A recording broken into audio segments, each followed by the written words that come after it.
In a world overflowing with distractions, we seek meaning. How do we transform ambition into something deeper, into true fulfillment? I'm Sam Pepin, CEO of Course Educa, and I've spent years helping businesses succeed by connecting their goals to something bigger. On the Meaningful podcast, we explore not just how to win in business, but how to grow as individuals. Through conversation with thought leaders, innovators, and everyday heroes, we uncover the stories that drive us towards something greater. Whether you're striving for success, seeking purpose, or just looking for the next steps in your journey, this podcast is your guide to navigating the intersection of ambition, growth, and meaning. So please join me and our incredible guests as we redefine what's possible in both business and life. Enjoy.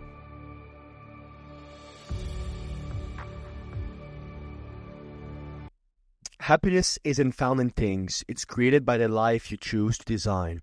Welcome to the Meaningful Podcast. I'm your host, Sam Pepin, and today we're exploring three powerful themes: unlocking the power of mindset, redefining success on your own terms, and building a life of passion and purpose.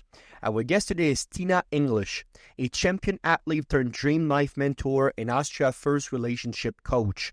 From winning national championship in snowboarding and horseback riding, to overcoming a life-altering injury, Tina's journey is one of resilience, reinvention, and relentless pursuit of happiness. Throughout her transformational coaching, she helps people break free from societal expectations, embrace self-love, and build meaningful, fulfilling lives. From overcoming setbacks to redefining love and success, Tina's insights will inspire you to take charge of your story and live a life that truly excites you. If you enjoyed this discussion, please let the world know with a like, a small review, or even a quick share. Your supports help more people find meaningful content just like this. Let's begin. Miss Tina English, welcome on the Meaningful Podcast. How are you doing? I'm very fine, thank you. Thank you for having me, Sam. It's a pleasure to be here. Absolutely. It's a pleasure to have you, and your story is quite inspiring, so we're very, very glad to be able to share it with as many people as possible. To kick us off, please tell us more about Dream Life Mentor. Well, the Dream Life Mentor came in, I was a relationship coach. This is how I started out. But over the time and over my own experiences, I figured out that you can only be happy in a relationship when you're happy with yourself. So I think the first thing for me was, okay, I need to help the individual to create their life, a life that they love. And from there, finding a partner makes the relationship much more successful. And because of my own story also, I then discovered if people really create a dream life, a meaning, find their purpose, their passion, and then they thrive in their life. Maybe then it's not so easy to find the right partner, but the right partner then really hits it and they really get together to thrive. And that's a very different point for a relationship. And I think personally, this is what I want, and we should aim for that if we really want a fulfilling and happy life. Yeah, beautiful. And I want to start with the beginning of your journey because it is quite outstanding. Obviously, you were an athlete and you had basically a sports background. It seemed like you started to basically with being a champion in horseback. Was that basically from are other people in your family also athletes? Or tell me more how you fall in love with basically sports at a very early age. I cannot really tell you that I was in love with sports. I was really I was more like the silent girl reading, painting stuff. Right. But how parents are like, you have to do something, you have to engage with community and you have to do this and that. And then I started horseback riding. And I think I did not so much fall in love with the riding, but with the horses. Horses are really good for young children, for girls especially. So, and I just wanted to be with the horses. And, from one speed stable to the other, then they introduced me to jumping, to obstacles and stuff. I liked it. It was fun. I was obviously good at it. I started to do competitions. I won a competition as a youth. I was the youth champion of Austria. And I proceeded with the horseback riding, and I can never say that I was in love with sports, but I was in love with the fact of being fit. I think this is the main point for me, because I did realize that this gives me almost unfair advantage in my life. Mm-hmm. The stability and the fitness and the way you present yourself. And I think it's also a kind of a confidence that maybe I had not at that age. But if you do something sporty, you get a little bit more because you're in shape and you look a little better. You have more energy. And I think this is a point that was important for me. And I don't say that I didn't like what I was doing. But as you asked me how I came into it, the truth is I wanted to be fit. I wanted to look good. And that's how I came into sports.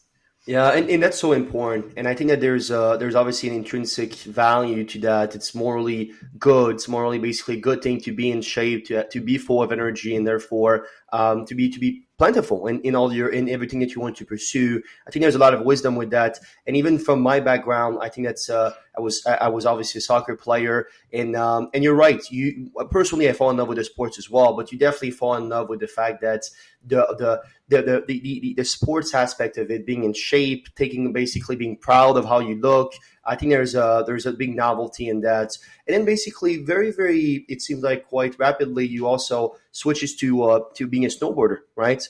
Yes. So tell me about that transition from the oars to the board, perhaps, and did you prefer snowboarding as a sport? Did you miss the horses at all from that beginning of that transition? How was that? It started out basically in university because I wanted to have a besides job.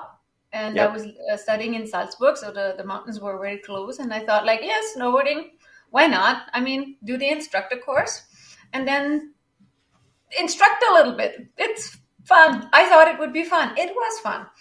And at the end of the season, we had this competition race. Once a competitor, always a competitor. That's just the thing. And that's the truth. So I Yeah. competed and I won. And I thought, oh, that's cool. That's fun. And I want to do more. And for me, it was always the fun factor when I did something. And I think this is also something that I kept reminding myself because when you do like professional level sports, then that's not always fun. But when you push too far out of the fun, then it drains you and then you get worse. Then you basically decrease in your success. So I had to remind myself many times go back to the fun, have fun with what you're doing. So I came into snowboarding because of fun. I did it because of fun. Fortunately, I was good.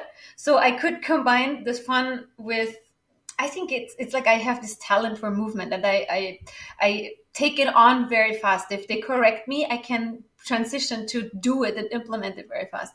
So this is how I'm a fast learner. And so of course I grow fast. And this is how I found fun because yeah, I know like you have success a little faster, you proceed a little faster and the snowboarding per se it was fun and this is how I came into snowboarding. I didn't miss horses because near to mountains is always horses. So you find a stable everywhere. Yeah, no, exactly. And obviously you became a top rank, basically snowboarder, even participated to a World Cup. So like you said, it seemed like you really had just a gift for movements, and you just have basically an ability of your motor brain perhaps is quite astute to say the least. I'm wondering how those early basically experiences of success shape your understanding of discipline and what it is to succeed in life. Was it basically a psychological aspect of it as well? Honestly, from now to look back at what happened by then, I think it shaped me incredibly hard and good in a way, because I remember that like for a 20-year-old, 20ish, not going out at night, seeing your friends going out and having fun, but you stay at home because you need to get up at 8 o'clock in the morning, and you Yep. have 4 hours of bicycle in front of you and that you cannot go out at night. That was really like the yeah, like once a month that you can risk it, because otherwise you would decrease. And you always have to be focused on your goal, and you always have to work to your goal, and you have to make decisions. And at that age it's really not simple to make these decisions because you miss other things too. So when I was going out, drinking was not a big thing. That happened maybe like once a year, but I was always like enjoying it to the last minute until they closed it because I knew it happened just once a month or something like that.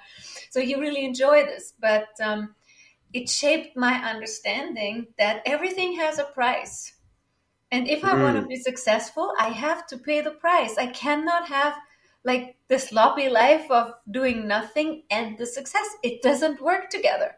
So I can have my day once in a while or once a week, like a relaxed day, is perfectly fine. But the rest of the week, I have to be there and I have to move. And if I don't do that, I won't succeed.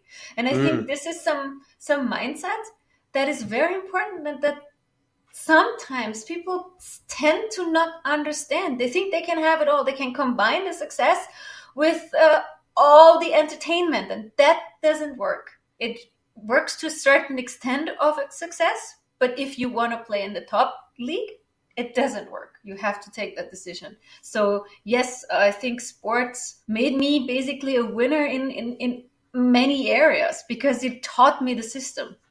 Yeah. And you actually needs to be in accordance with your goal and objective. Like you said, nobody is sloppy 99% of the times and then get to their objective by just working at that one key percent.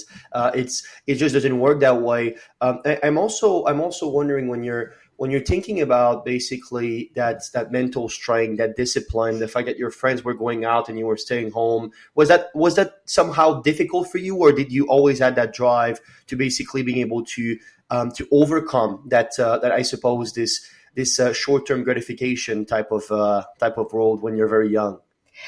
I mean, no young person will always be happy with this choice. And I was for sure not. I mean, I don't remember so exactly, but I do remember that sometimes I thought, like, man, I don't want to stay home tonight. But I knew otherwise I would feel, yeah, not high with energy the next day and I wouldn't feel good. And the bicycle that I had to do or whatever training there was on, that would be the triple intense for me because I wouldn't have the energy. And it was already intense enough. So, and I knew that I couldn't give it all. And that is also the thing. Like, I think if you have a goal, if you do it for a reason, if you have a why that you think is good enough, it's still not the easiest choice, but you're more likely to really say yes to it. Oh yeah, absolutely. And talking about that why, not too long after that, I was reading that you were obviously recovering from a very severe injury and even training basically your ability to walk. How does that happen? And tell me more about that injury if you can. Actually, it happened twice in my life, I have to say. The first time was in the snowboard career. I was training for World Cup, and someone crossed the slope. I had to stop or try to stop to not hit them. And the snowboard did. I really don't know. It was very fast, and I made a salto. And like when I crashed into the snow, my knee broke my bone, and everything in there was like sand, like really Wow. gone. And I remember only that I was in shock. And they brought me to the doctor and they made an x-ray and the doctor said like maybe you can never walk again. And I didn't believe him. Maybe I was in shock. The other thing is I didn't like him. That was a good thing. Yeah. I mean, this is how you choose to believe a person or not at that age. You're not conscious about every decision that you take, but if you don't like them, you will, no, I don't believe that. You're You right. know? All right. And I was lucky about that. I was really lucky that I didn't like him because if I would have believed, maybe everything would have turned out differently. And Yeah. they brought me to another hospital. They did another x ray, and this doctor said, I got this. He didn't say, you will walk or nothing. He said, just, I got this. I heard you will walk. Because I didn't like the other one, I like this one. So for me, it was like, okay, I have to do everything and more than what he says, and I will walk again. That was in my head, that was 100% clear. There was no doubt. Wow. No, And this is encouraged. In 6 weeks afterwards, we're back on the board, just like that. exactly, exactly. Yeah, I'm not in World Cup, but on the board. Yeah, yeah. No, So, it was step you by know, step, obviously, step by yes. step. But that's still incredible. And you were talking about that why, and I so agree with you. I think that everybody should find a why that is bigger than themselves, whatever it is. But I'm wondering for you, what drove you to defy expectations like that and recover so quickly after quite the injury? I mean, just that basically that knee injury of yours was nothing to basically underestimate. And the fact you were able to do so, not only do so at all, but do it so in 6 measly weeks, is quite incredible. So how not only psychologically, because you seem to have always the same mindset, very strong, disciplined mindset, but what drove you more and fuel you basically to do so quickly? I think I'm always like, I was quick. That's just my thing. If I want something, it's quick for me. I know how to simplify things. I know how to like maintain my focus and to just go towards my goals. And this not being able to normally walk, the pain, the insecurity of the whole situation. In that time, it was also the missing out, like missing out on being on the snowboard, missing out on being with the team. I had fun with these people, you know? Yes. And I felt also like I would miss out on my life because I was only in my bed and like in physiotherapy. That's the two places where I lived basically. And that was not enough. And I also thought by then, okay, everything depends on how fast I will grow my muscles back because my muscle structure will help me to stabilize my knee. And when my knee is stabilized, it's safe and I can try to walk because nothing can happen if all around that is basically safe and helps me to stabilize it. So I was thinking I can work on that. I cannot make my bones more stable. That has to build by themselves. I cannot help that. If that wouldn't work fast, okay, that would be a problem because they did an x-ray shot.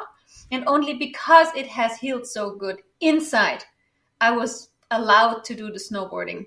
Okay. But also because my muscle structure was, I had only like 1.5 or 2 centimeters left from what I had before. Like, you know, the measure, the other leg Yes. and this leg, and say like, that's amazing how much muscle you gained in that time. You're almost back to where you were before. So there's nothing really against it if you're not overdo it.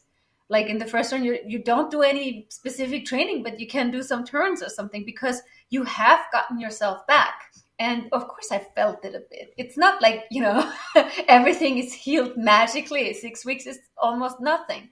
But the bone structure was okay because I worked so hard on my muscle structure. I was allowed to do it.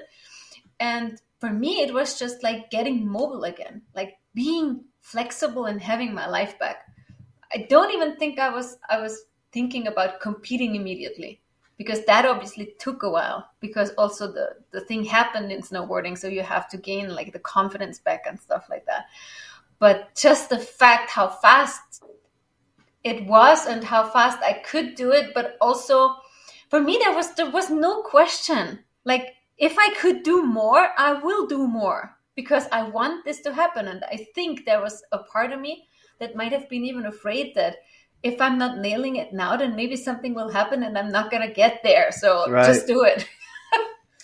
Interesting. And you're talking about this concept of do what's in your control, right? Because you said your knees and how basically it reshape itself. That's out of my control. But what I can do is making sure that I do everything in my power to make sure I give my body, in this case, the absolute optimized basically chance of recovering and chance basically of becoming better. I think that's very interesting. And the way you were able to simplify basically this to something that is that recovery to something that is quite simple and quite direct, I think gave you basically a great roadmap to do so. But you were also very, very young. That's something else that I think is very, very important to keep in mind. I'm 20 years old myself, and there's something incredible about the energy that we have, but then also this mindset of everything is possible. The understanding that and might be that this might be delusional, but that delusions basically give you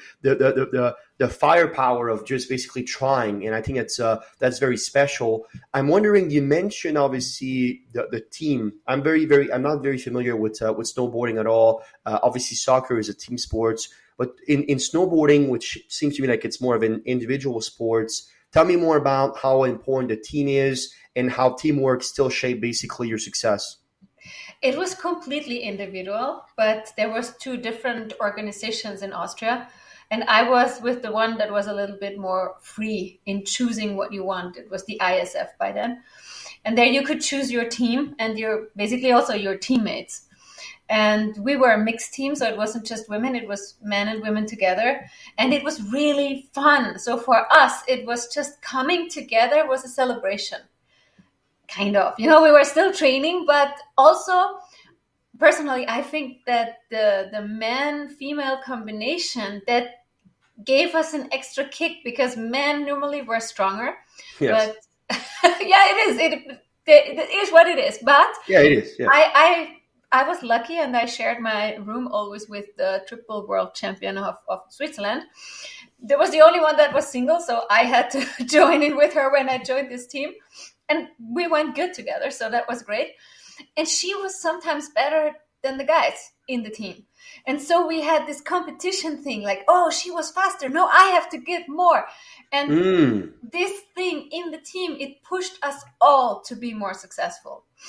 Healthy competition, right? Yes. So, but we never had this against each other. It was always fun in the pushing ourselves. So, and this is what I really loved about that team, that there was never any envy or something like that.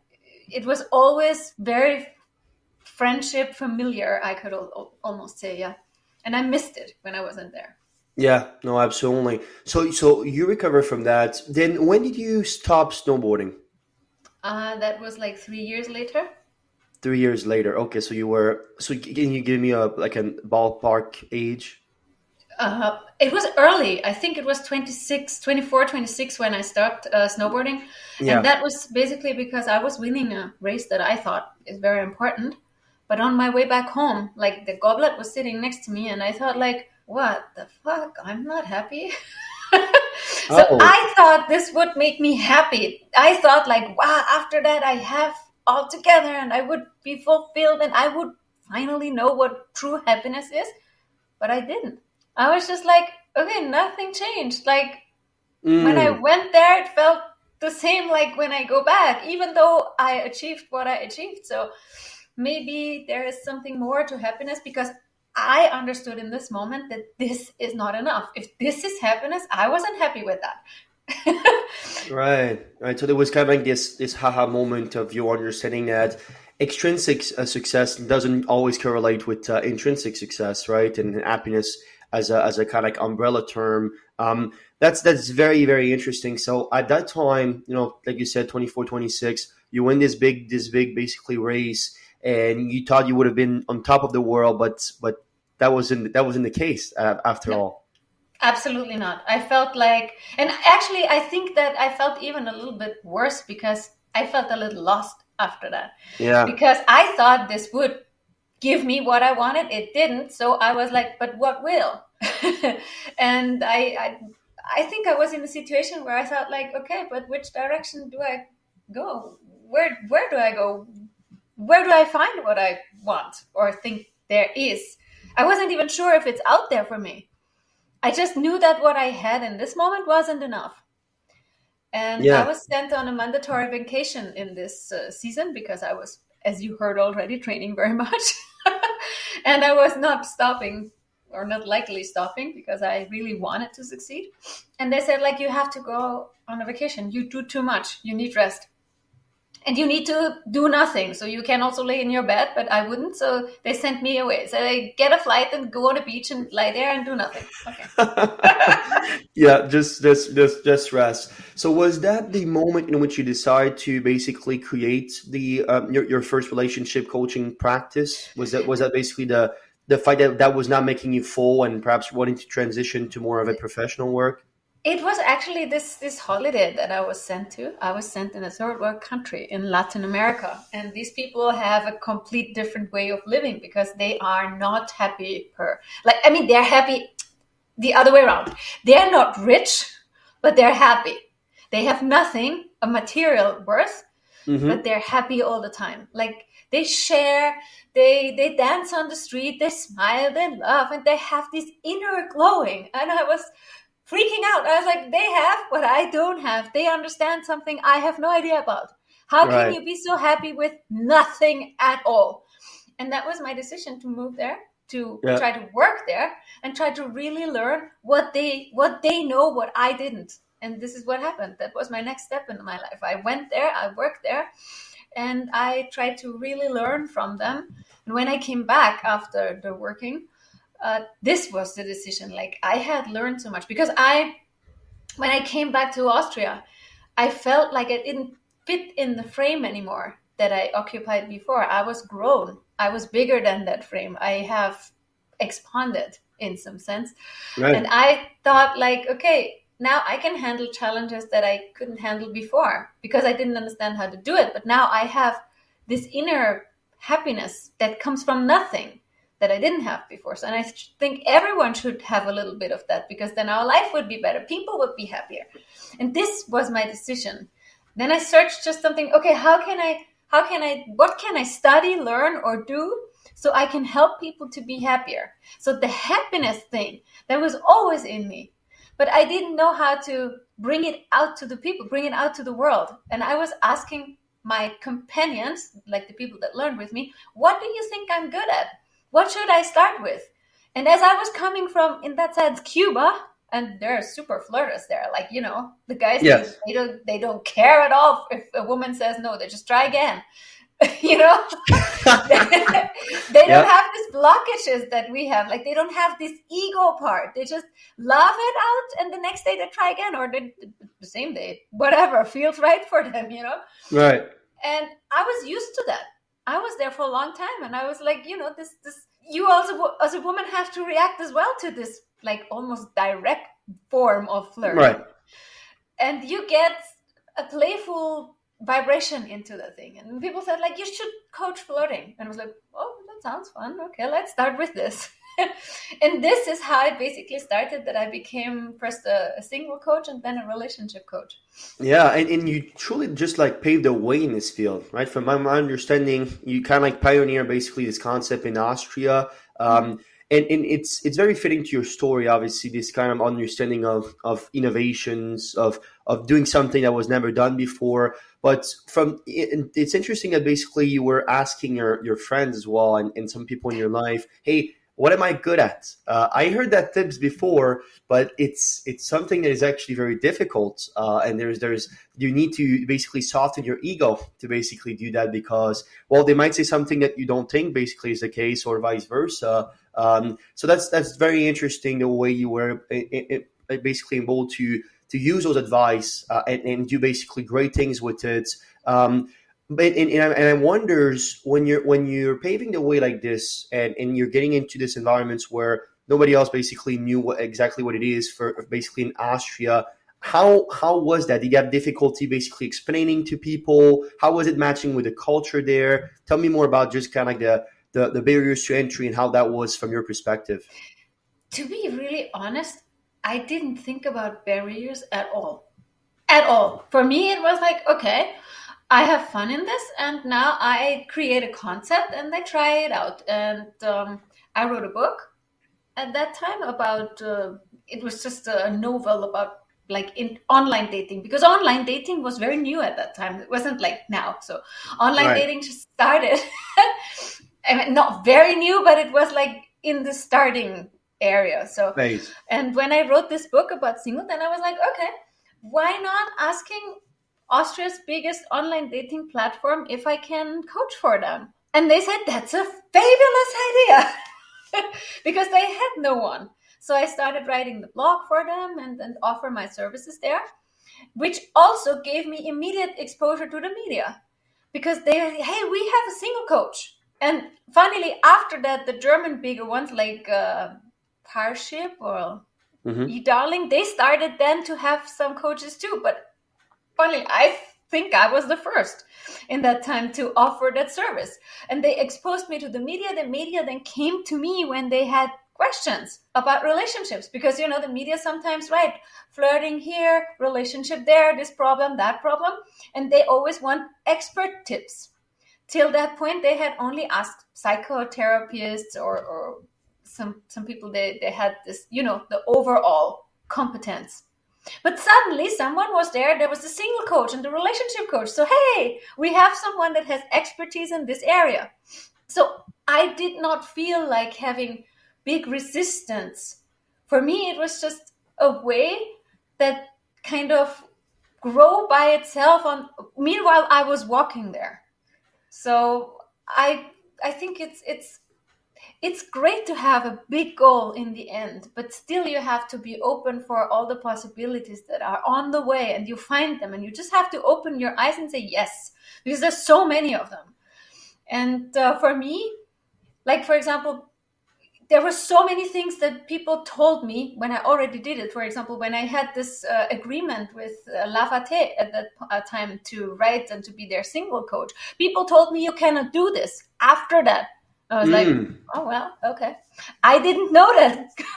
So I did it. And now you tell me that good you told me afterwards. So, and I think I never asked this question. Will it be difficult or something? I was just like, okay, sounds good. So I had no idea what to do. So why not try this? It sounded like fun. Yeah. And it was. So No, that's very interesting. There's this great quote, which is great relationships start with creating a life you love. Um, tell me more about that. What's tell me more about the intricacy of basically having a personal life that you love, and therefore that increasing your chance of finding the right partner. I'm wondering how you basically develop and unfold that idea. I think many people search a partner out of a need, like of a lack. Like, I don't want to be alone, or I'm afraid that I don't find love, and something like that. And so people tend to settle some things also for less than they really want. So these relationships, they're not thriving. Sometimes there is no commitment. Sometimes there's cheating. They don't want that, but they stick with the partner because they're afraid of being alone, or ending up alone, or dying alone, or never finding not even this kind of love again. Mm. Even though they're not thriving, they're not happy or not completely happy. So it's basically, I call it the sustainable pain zone, because other people call it the comfort zone, but it's not comfortable there, to be honest. If you're in this area where you're not thriving, where you're not completely happy, you sustain some pain. You always live in this little pain. So for me, it's a sustainable pain zone, and when you escape, it gets comfortable. So, Yes. and this is what I see when people are not like embracing themselves and their life. Then they try to find someone else that makes them happy, to bring happiness in their life. And this is the problem where relationship starts to get really problematic, because suddenly I need my partner to fit my needs and to fulfill my needs. But that doesn't work, because that puts a burden on them. And because they could have the same interpretation for me, and then we have both put a burden on each other, and we basically only should be orientated on fulfilling other people's needs. But the best version of myself I can only be when I fulfill my needs first. And then what I give to my partner comes from a place of gratitude, from a place of overflow. Of And that's abundance. completely, yeah, exactly. That's completely different, because then it's not, I do not, of course, I fulfill a kind of a need, but the need is not the need like, I need you to survive. It's the need for love, for thriving higher, for building something together. So this is a very different point. It's the upgrowing spiral, not the downgrowing spiral. Right. Right. And I think this is the base, and this is why it's so important to love yourself first, because otherwise you need the other one to love you, and you will never believe it. That's the next point. Because if you don't believe yourself that you're lovable, that you're beautiful, it doesn't matter how many times your partner will tell you, you don't believe it. Mm. Yeah. You might say thank you, but that's it, you don't believe it. Yeah, and you can pour from an empty cup, right? That's very famous saying, but it is so true. And I think you're definitely right. And I'm wondering as well, when you're thinking about what it means to living with joy. You talk about this concept and this philosophy of infusing basically positivity into your everyday life. I'm wondering, we live in a very performance based world, specifically the Western world. You're in Paris, obviously. I'm back here in Canada, North America, but I'm sure that in some sense it is very similar towards just the pressure that either the societal pressure or also the pressure you put on yourself to be successful and to do great things. How can people cultivate basically joy and perhaps ease in their lives? even during basically difficult times, even when they seem like basically everything is crumbling down. Do you have any advice and insights on that? I think a very, very good point is mindfulness and being in the present moment. Like Eckhart Tolle says, I think it's a very, very good tip because right now, in the present moment, when you focus on what is happening right now, normally there are very few problems. The problem, yeah, it is the truth. Like there is Yeah. a problem, maybe, but does it need my attention right now? Can I do something right now? The answer to that is most of the time, no. But my mind is continuously occupied with this problem. So I have a problem that I don't have in this moment. Right. I do have it like on the outside in my life. I do have it, yes. But I can dedicate certain times where I occupy myself with the problem and find a solution. This is the other thing. I do not create more problem than I have in my head. Because sometimes we have a problem, but we think what could happen if the problem does this or that. It has not done that yet. Sometimes I even have that when I have ChatGPT conversations. It sounds fun. Like sometimes I discuss ads with ChatGPT and he says, if that doesn't work, we can do this. Let's do this first and see if it works. And this is a concept that is very much applying to our life. Focus on what is right now. And if your problem is that big, then don't look at it like a problem that is that, like if it's like 10 centimeters, don't focus on a problem that is a kilometer Mm. or a mile, if I would say it in English, like Yeah. be in the moment. Think, do I have a problem now, right now? If I get an email and it focuses on a problem, great, I have something to focus on for a moment. But when I send the email, maybe then I can let go because the email is gone. So maybe my thoughts can go back to me and what makes me happy. And in this moment, I mean, if I just look out of the window and the sun is shining and I don't know, flowers are blooming, not in winter, but in summer, it's beautiful. And there's so many beautiful things in life, and there's beautiful things inside of you if you dare to look at them. And it's even beautiful to just close your eyes and feel your body is being alive. Even Yeah. that is something beautiful because it's not obvious, it's not given. Other people are dead. You're alive. It's great that you're still here. So why not take a moment and focus on that instead of focusing on your problems? And I mean, for me, when I focus more on positive things in my life and I let them in, I live a life that is a little bit more abundant. I have more energy to focus on the problems when they appear, and it's Yes. easier to solve them.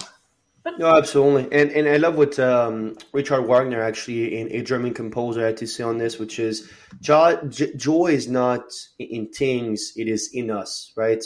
And I think that goes very, very well with your example of you basically winning in snowboarding and understanding basically that, unfortunately or fortunately, depending on what's your perspective on it, as as much of your extrinsic success basically is flashy and is good for your ego and so on, it's very rare that will solely buy you basically intrinsic joy and intrinsic happiness. And it's very interesting because you talk about mindfulness, and mindfulness for me has been absolutely life changing.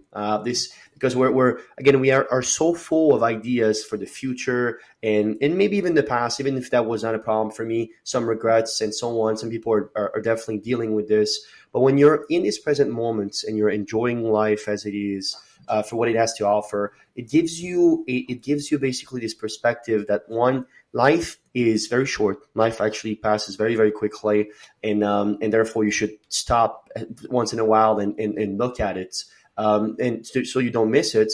But most importantly, I think it gives you this understanding that truly we biologically and psychologically we're basically formatted as human being to pursue and to very much obsess over negative news. The reason why is because you have a thousand positive news, but one of those is negative. Typically, people will still have basically a more tense, basically, and a more amount of pressure just by reading a negative one. And the reason why is because that negative one basically you believe it can accumulate and therefore destroy your entire life. And it's very something to see incredible people, and people that have seem like they have everything together, and completely lose their comforts from just a one what seems to be a very slim negative news. So it's very, very interesting, and I think it also comes down to mental resilience, right?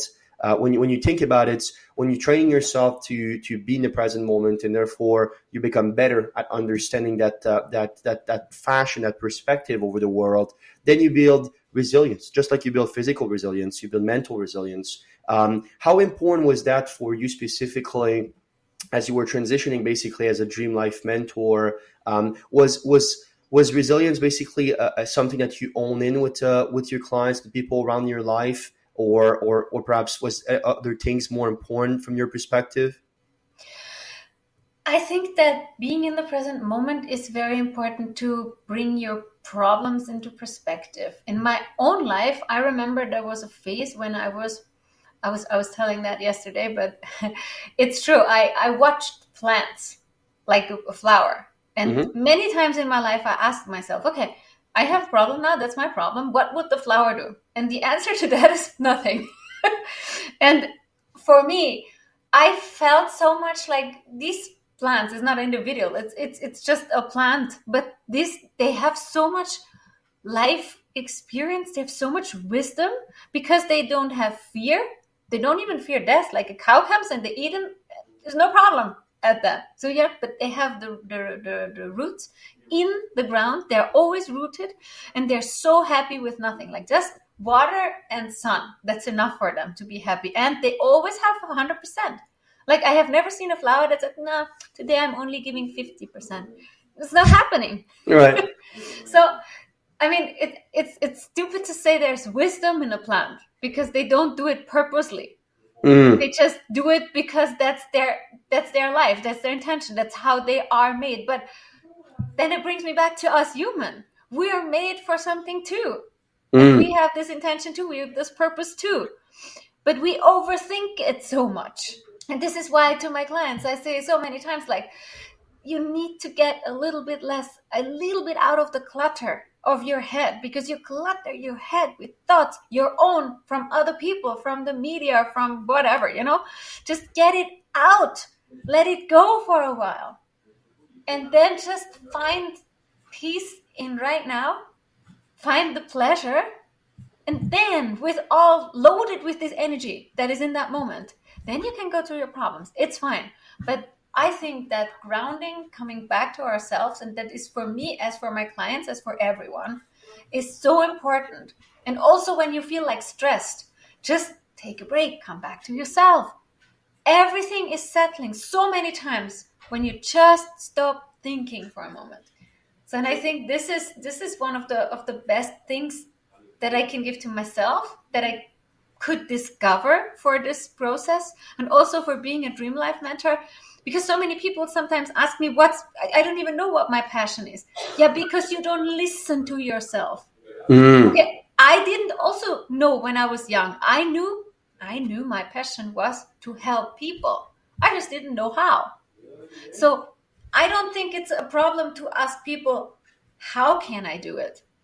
But you should not ask people, should I do it? If Mm. you feel like doing it, it's coming from your heart, do it.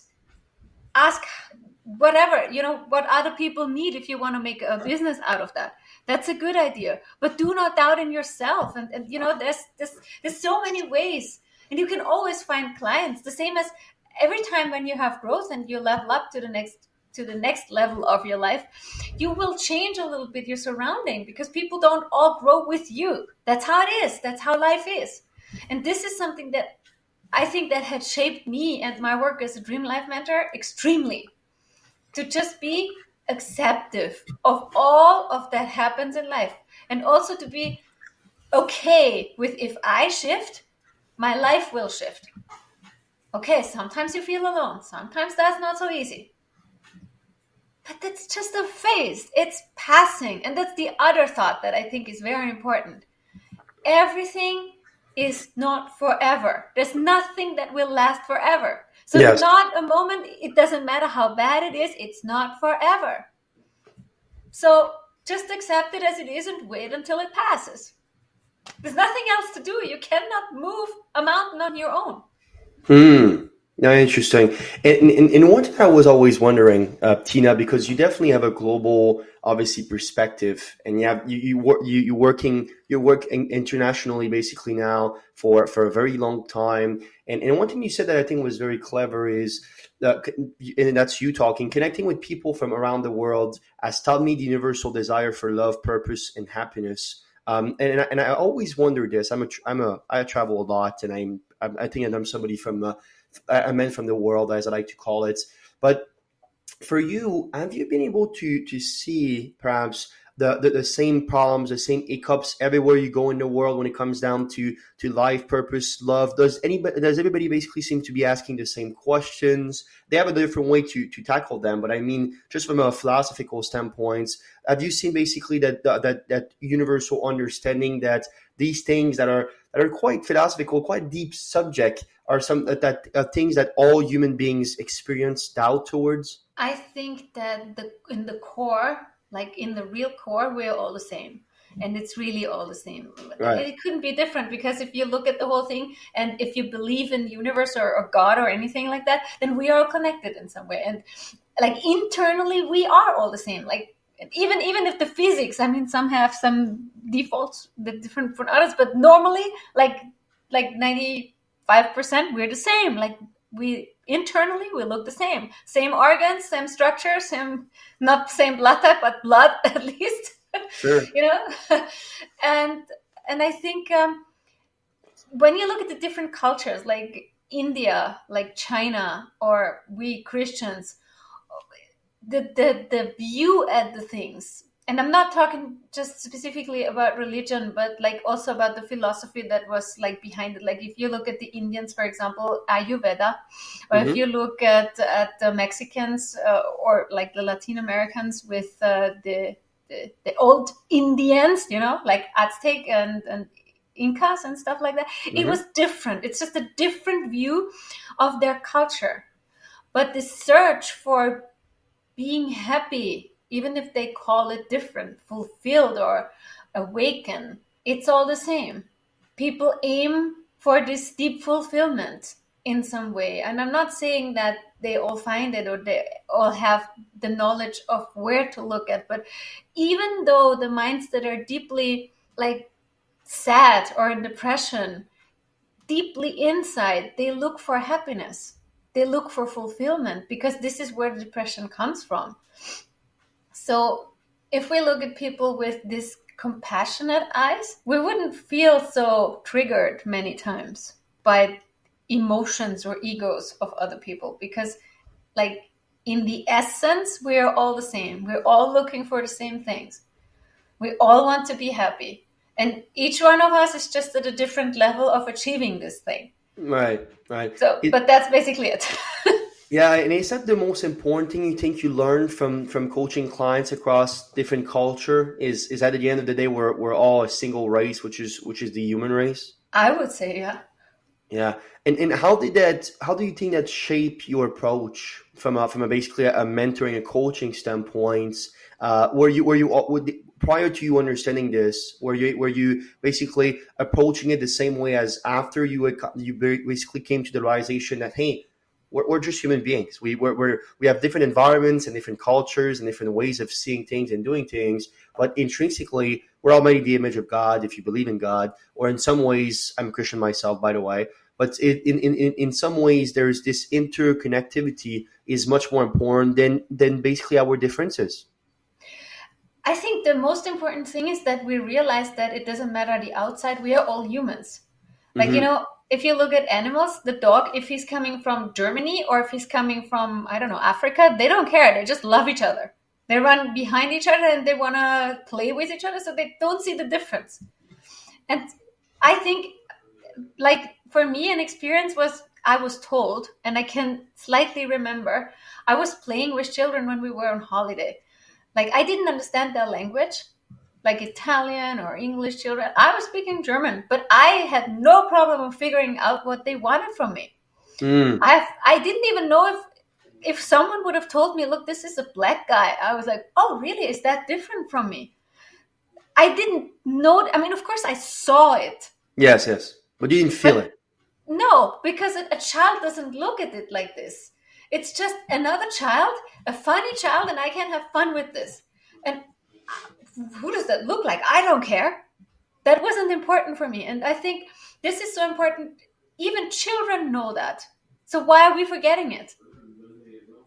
Yes. It's No, just a thing absolutely. to refocus and to like, this is a human being. It doesn't matter how the color is or the religion is. That's just features on the outside. But Yeah. everything else is the human. No, 100%. And we were just talking about success resources offline. And one of Tony Robbins' quotes was that the quality of your relationship will determine the quality of your life.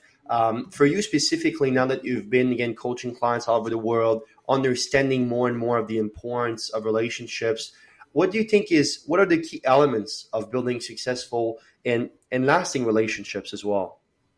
Well, the first thing is that you know yourself, because then you know your triggers, you know your reactions. And I think that in every successful relationships, there is need of being reflective, because relationships come along with troubles.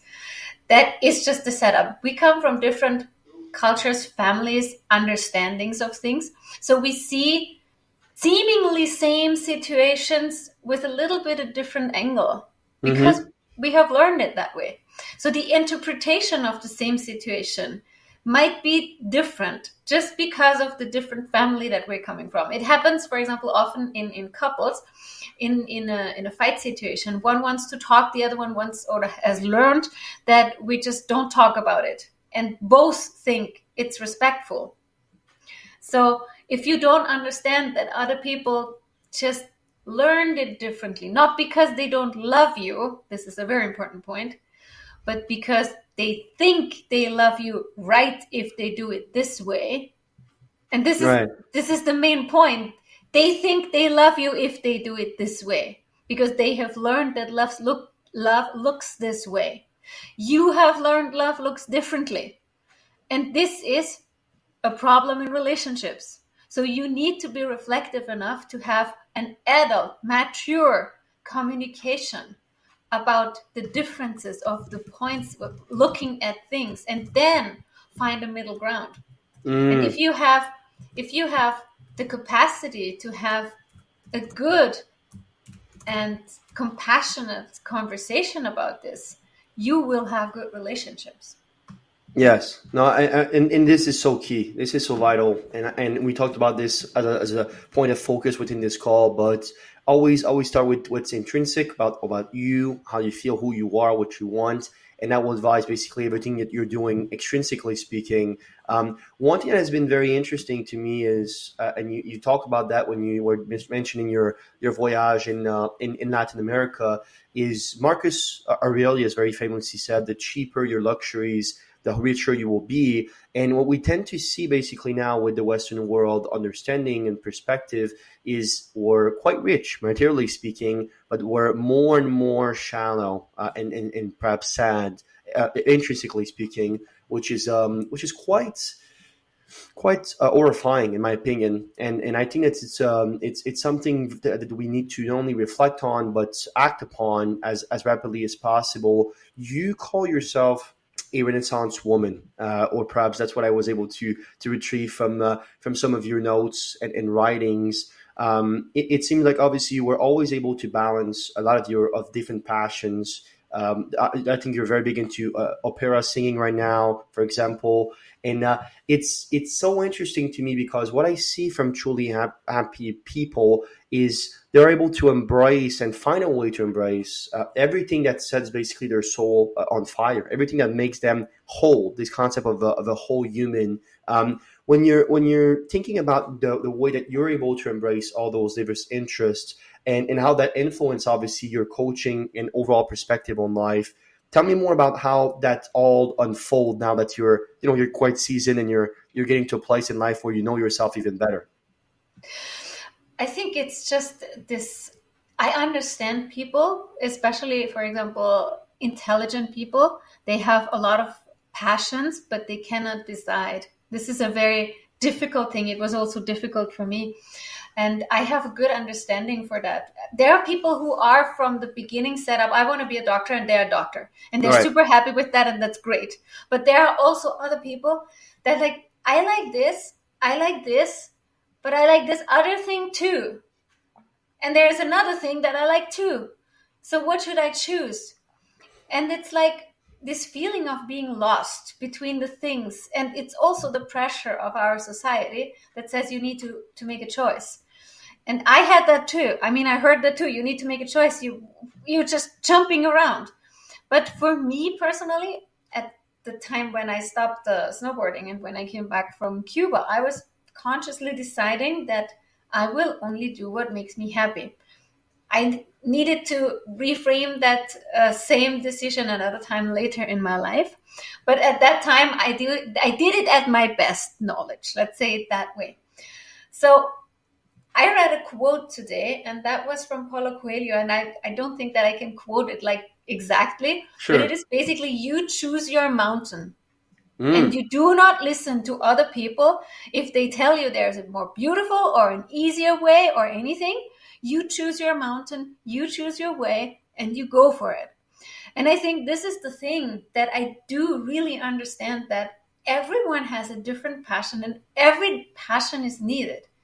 And however long it takes for you to find it, to define it, or to even embrace it, that's okay. Where you are is okay, but don't let other people tell you what to do, when to do, because this is just bringing you away from your passion. And Mm. you have to understand that even your depression, your thoughts that you are not okay is taking you away from your passion. So stop stressing. The only thing that you have to do is find back to yourself, feel what makes you happy right now, just now, and then try to do this. It's a good first step. And so for me, it's like I see people, or I try to see people as much as I can, as miracles, and just to look at them and find the little hero, because I think that in every one of us is a hero. I mean, when I look at myself and you ask me, oh, the amazing things that you have done, you think for me they're amazing? For me, it's my life. I mean, I'm used to that. I went through, and that is the point, all the difficulties that come within. It's not always simple. It looks simple when you're like arriving or at some level. It looks good, but there is so much like thing that you don't see from the outside, and Right. I know how that looked like, and Yes. it wasn't always beautiful. So if someone tells me, wow, what your life is and what you reached, for me it's like, hey, it's normal. And of course it's normal, I have done it, so I have achieved it. For me it was normal. Mm-hmm. And other people, and this is the thing, they think about themselves the same way, but they don't know which amazing things they had already done. And I think if we look at them a little bit more compassionate and a bit more fascinated and look at this little hero, try to find them, then we could help other people to see it for themselves. Right. And I think that's a good view. Yes, and obviously you're an athlete, so you understand this. How can you harmoniously basically balance the fact that you have diverse interests with the focus necessary for you to be able to succeed in them? Because obviously any dream start with a plan, and obviously the focus to act upon it. Tell me more about how you were able to, and how you are able, as we speak right now, to balance all these things in a way in which not only makes you happy, but also keeps you productive and optimize, obviously, your performance in what you want to succeed in. I think I never held on to a goal. So for me, it was okay, I want to do this, and I did it. And when I look at snowboarding, for example, when I took the decision that now it's over, it's over. And I don't look back and I don't go like, oh, but it was, of course, it was a nice time. But now there's something else that is waiting for me. And I see it a little bit like a journey around the world. If I leave one country, I will not forget that this was a beautiful country. But now I'm in another country and it has beautiful things too. So I need to discover something new. And I think for myself, I love still to discover. Like for me, it's all is a discovery. Sometimes just like updating my webpage is a discovery because I can see what I can do better or what I would like to do differently. Right. And updating myself is a discovery. And so I see every new thing that I do in my life as a discovery. That doesn't mean that I'm not grateful or I eliminate everything else in my life. But if my joy, my heart gives me another direction, I embrace it and I say yes. Because no one said, no one, it's written anywhere, you need to stay on the same track for the rest of your life. And no one ever said that the track that is changing a little bit is not the same track. Yes. Maybe it's just a different station on the same track. So I don't know. I think I don't push so many obstacles in my way. And I just say, okay, if this is now not meant for me anymore because it doesn't make me so much happy anymore, it doesn't give me the fulfillment, then I'm open to find something new that will fulfill me now. And of course, that is not due to people, the relationships that might be different, but also in some way, if you grow, as we have been speaking before, to a next level, sometimes you let go of that too, because it's not with you, it's not vibrating with you anymore. So it's great to have a goal. It's great to be open to a lot of other things that might arrive in your life. And it's very important to find joy in what you're doing. Beautiful. On the road to success will be many failure. Tina English, thank you so much for your time today. Thank you so much for being on the Meaningful Podcast. It was incredible to get a scope of basically your life and some of the greatest insights in it. I would love if you could share some last words of wisdom with our audience, please. For me, I think the most important thing that I would like to tell everyone is whatever it is that you want to do, that you dream of, just open the window a little bit wider, look out what's the possibilities for you, and just do one more step every day, because you owe it to yourself. You have one life, and why not make it the best of all? Thank you for spending your time with us today on the Meaningful Podcast. If you enjoyed this episode, please leave a review or share it with someone who could benefit from it. And always remember, your story matters. Make it meaningful. We hope to see you next time.